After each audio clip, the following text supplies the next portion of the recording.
Λοιπόν, κύριε Σοφρόνη, το ίδιο ερώτημα, γιατί ασχολείστε και εσείς με το προσφυγικό, είστε και εσείς πρόσφυγας, εξ όσων γνωρίζουμε. Βέβαια, κατάγομαι από την κατεχόμενη πόλη της Μόρφου και ήταν πολύς ο πληθυσμός και τα χωριά.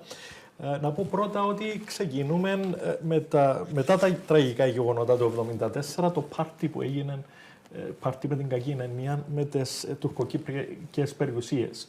Ο κόσμος αδικήθηκε κατάφορα, ειδικά ο κόσμος της Μόρφου, που ήταν ο κόσμος της γης, καλλιεργούσε τη γη, έχασε τη γη, έχασε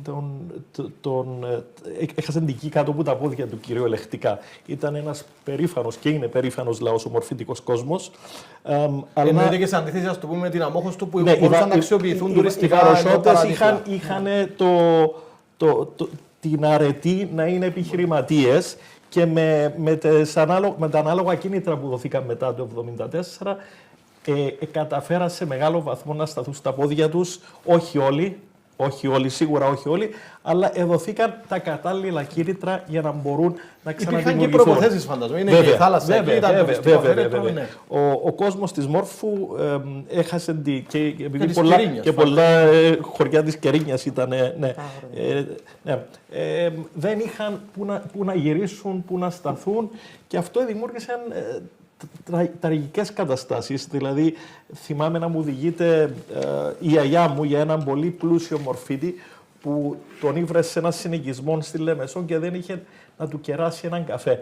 Και αυτό που μεταφέρω εγώ είναι ότι ο προσφυγικός κόσμος ταλαιπωρείται ακόμα. Ξέρετε, καμιά φορά από κάποιους κύκλους ίσως θεωρείται και λίγο ενοχλητικό να αναφέρουμε τον προσφυγικό κόσμο, ότι υπάρχει προσφυγικός κόσμος, ότι μετά από 52 χρόνια υποφέρει αυτός ο κόσμος, επειδή δεν τους εδόθηκε τίποτε, ένα διαμέρισμα που είναι έτοιμο έτοιμο να καταρρεύσει. Λοιπόν, και επειδή και εγώ από την εμπλοκή μου για πολλά χρόνια ως πρόεδρος του Διγενεία Κρήτα Μόρφου, το βλέπα και αυτόν ως σωματιακό επίπεδο. Δηλαδή, εκεί που έπρεπε το κράτος να έρθει αρρωγός και να στηρίξει αυτά τα σωματεία, και έρχεται, για κάποιους άλλους ήταν ενόχληση. Η ύπαρξη, όχι ύπαρξη τόσο, αλλά να ζητούμε συνέχεια και να καταλάβουν το γιατί. Άρα, οι ακριτικές μας περιοχές είναι εκεί που πρέπει ο κόσμος να επαναδραστηριοποιηθεί, πρέπει οι νέοι να κινηθούν εκεί για να αναπτυχθούν αυτοί οι χώροι. Τι νομοθετικές παρεμβάσεις, είτε σε πολιτικό μπορούν να γίνουν, ενώ και θα συμβάλλετε εσείς για να βελτιώσετε αυτή την κατάσταση. Κοιτάξτε να δείτε, κίνητρα στα νεαρά ζευγάρια να μείνουν στις περιοχές τους. Κίνητρα για να αναπαλαιωθούν κάποιες παλιές κατοικίες στα χωριά. Σίγουρα οι προσφυγικοί συνοικισμοί, αυτοί αλλά και άλλοι χαλίτοι γη, πρέπει να αναπτυχθούν με νέες οικίες, αλλά να δώσει και κίνητρα η κυβέρνηση. Δηλαδή, δεν μπορείς να πηγαίνεις στην τράπεζα ένα νεαρό ζευγάρι, θα πάμε και σε θέματα υπογεννητικότητας, θα πάμε και σε θέματα μισθών κτλ.